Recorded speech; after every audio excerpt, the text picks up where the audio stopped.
everyone, welcome to Now I See. I'm Anna Choi. Now I See is a dedicated program that opens up the insights and lives of those that have become Christian. Today's guest is Rohan Edwards. Thank you for joining us today. Thank you for having me. Before we get to know about how you became Christian, tell us a little bit more about yourself before you found Christ.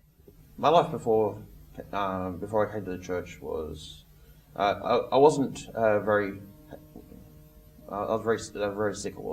I had some medical conditions, and I was going down a dark path. I was drinking. I was hanging out with the wrong crowds, and I was just pretty much an unhappy person. And I wanted, and part of my life where I was actually suicidal. Now, my life started to change back when I was 26. Now, that's because my sister gave birth to my first niece, and when I first held her in my arms, I thought to myself, I'm going to stop trying to end my life and start. I wanted her to grow up knowing who I was and having. Knowing me, and so she doesn't have to hear that she had an uncle, but was done something silly by ending his life. Now, a few years later, I was on a dating site, and I met this girl on there, and she was Egyptian, and she brought me, and we met up a few times, and while meeting up, we were talking, and it was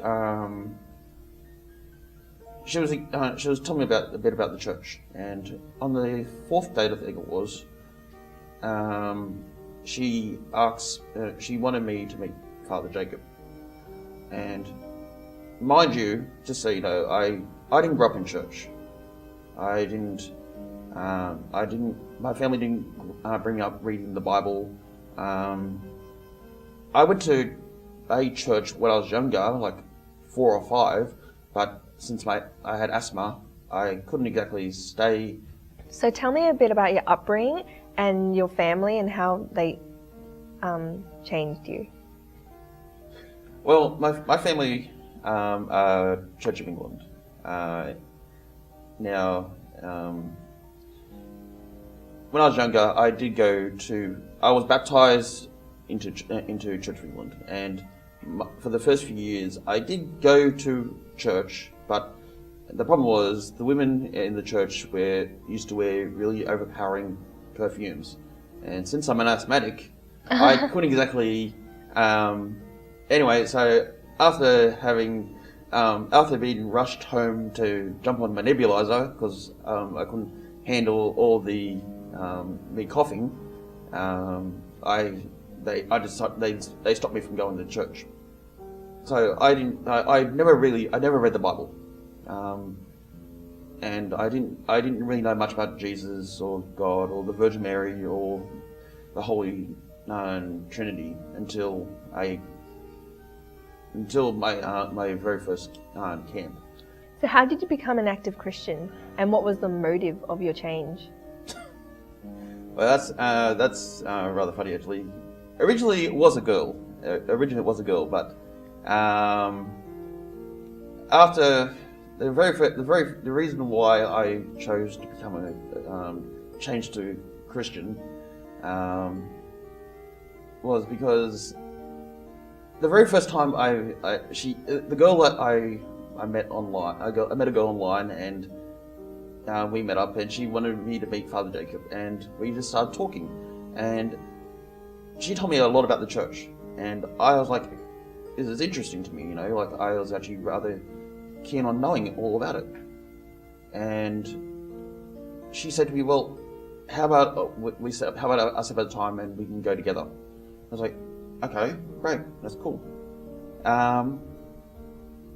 But there was the problem was she had to find time with uni and work and all that, so she had to find time. But the problem is, there wasn't much time. Anyway, I said to her, look, I've got some spare time since I wasn't working. And I said to her, look, how about I go in and I'll see him during a weekday. And she goes, but she said to me, I want to be there. It's like, I'll let you know everything that happens. Anyway, on the day of going to meet Father Jacob, I had no idea I'll be honest with you, I had no idea what a priest was. I had, sorry, that's not true. I knew what a priest was, but I didn't, the way she spoke to me about it was like it was her father, and... So did you go to church to meet Father Jacob because you wanted to know more about the church? Yes. For her? Well, I wanted to get his okay to be dating her. Yep. I wanted to get his blessings. And the very first time I went there in a full grey suit, black shoes. Back then I had more hair. And I actually had, I had never, back then I didn't drive, so I had to go there by train. And I was more scared of being mugged on the train than anything else. Wearing a grey suit and everything, it looked very unusual. And it took me, at home I had a map printed out of Arncliffe from the station to the church and highlighted how to walk there. And I left home, got on the train, got to Arncliffe, and I looked in my pockets and I didn't have the map with me. And I was like, oh no, I was so scared. So I was saying to myself, I need to get directions, but I don't know how to get there. And I didn't want to ring the person up and say, how do you get there from Arncliffe? So, because knowing she would be in class. So I saw there's a chemist open. So I walked in the chemist and I said, hi, I'd like to buy myself a Ventolin. And how do you get to St. Mark's Church from here? They told me how to get there. They told me to walk out the door, turn left. Thank you. Turn left, walk down the street, turn right, and you'll come up to a big wall and metal bars and stuff like that. It's like, it sounds like a jail cell. I was thinking to myself.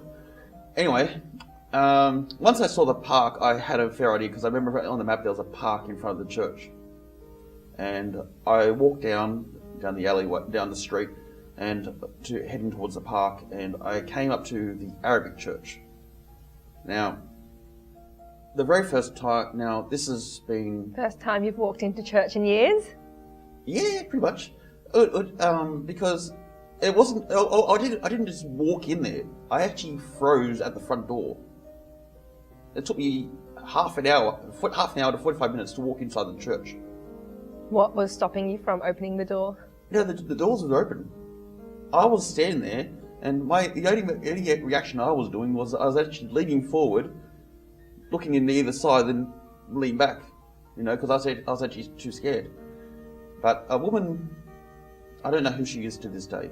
I don't know who she is. If I knew who she was, I'd say thank you for walking me into the church at the time.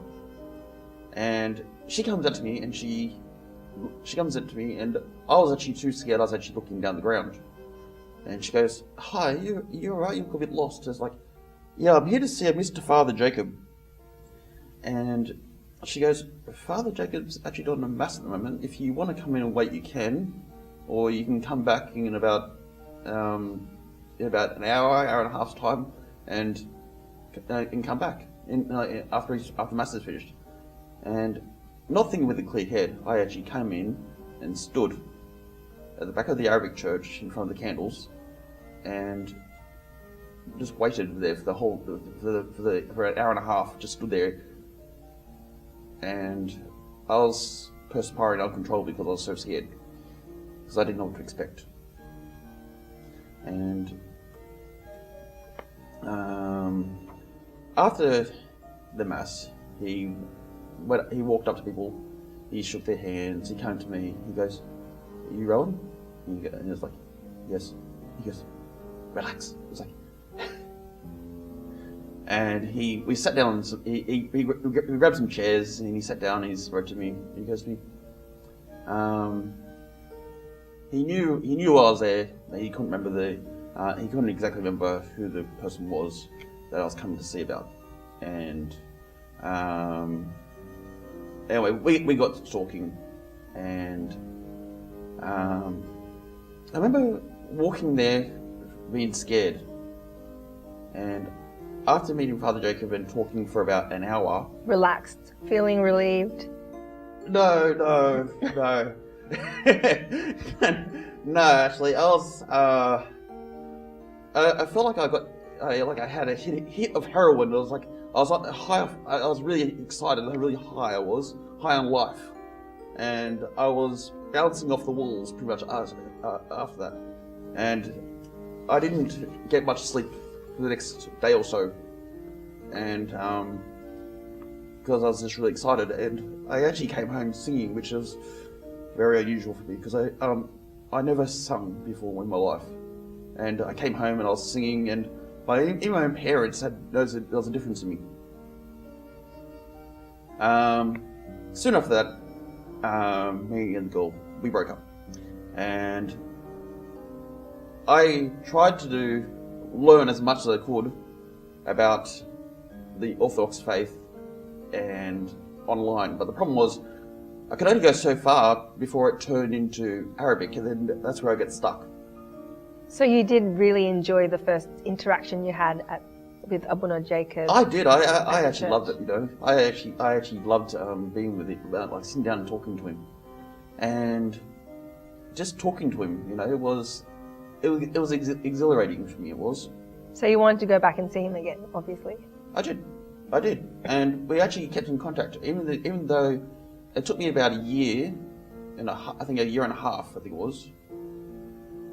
No, a year and 3 months, because I had to wait to get my license because I couldn't drive because I was sick, and I had to wait a certain period before I got my license.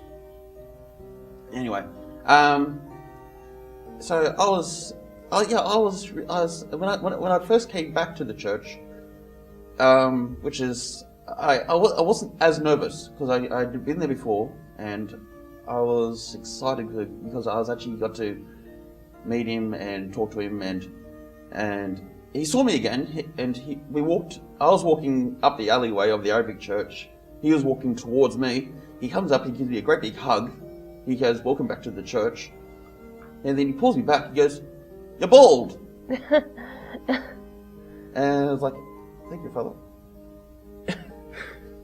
And then after that, I met a few friends, and I got to know a bit about the church. And the very first thought I actually had when I first came to the church was, I always saw those eggs on top of the altar. I think to myself, I hope they change those eggs once in a while because they must go off. I also had the same question as well about the egg when I first came to church, but unfortunately we have run out of time. Thank you so much for your time, and tune in to our next episode on Now I See on CYC.